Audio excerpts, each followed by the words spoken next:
দায়িত্বহীনতা বা অসচেতনতার কারণে সিএনজি চালিত গাড়ি হয়ে উঠতে পারে প্রাণঘাতীর কারণ। মূলত সিলিন্ডারের চাপ ধারণ ক্ষমতা কমে গেলে বা ভালভের সংযোগ নড়বড়ে হলে অথবা লিক থাকলে ঘটতে পারে বিস্ফোরণ।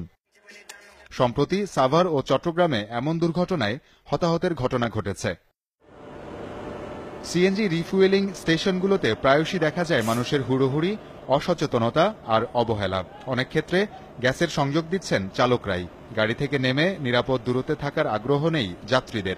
কর্মীদের নিরাপদ পোশাক তো নেই, অথচ যে কোনো সময় ঘটতে পারে দুর্ঘটনা। এটা নিয়ম নাই, এটা অনেক আগের থেকে সিস্টেমটা করে আসছে সবাই, ওই সিস্টেমে চলে আর কি। একটু রিস্কি, তারপরেও এটা করলাম আর কি। গ্যাস নেওয়ার সময় তো গাড়ি থেকে নেমে যাওয়া নিয়ম, আপনারা কেন বসে আছেন?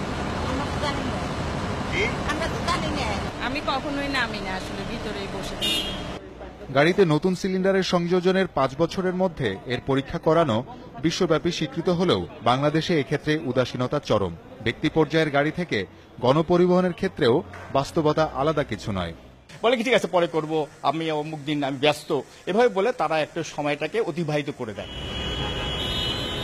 5-7 বছর 10 বছর হয়েছে লাগাইছে। চেক করছে, এটা সঠিক বলতে পারবো না।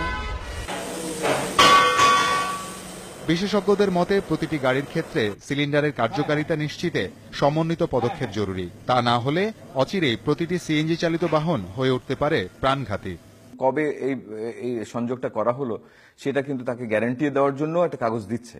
বিআরটিএ যারা লাইসেন্স দিচ্ছেন এবং ফিটনেস পরীক্ষা করছেন তাদের কাছে এই নথিটা পাঠিয়ে দিলে, যেটা বিস্ফোরক অধিদপ্তরের মাধ্যমে যে লিস্টটা থাকবে তার সাথে মিলালেই তারা দেখতে পাবেন। সে যদি ফিটনেস না করে তাহলে কিন্তু এটা ফিটনেস দেওয়াটা উচিত হবে না।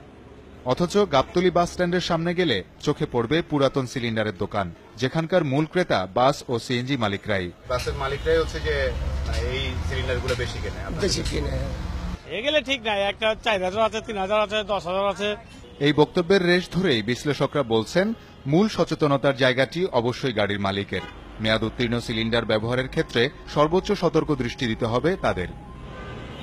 শওকত মঞ্জুর শান্ত, যমুনা নিউজ, ঢাকা।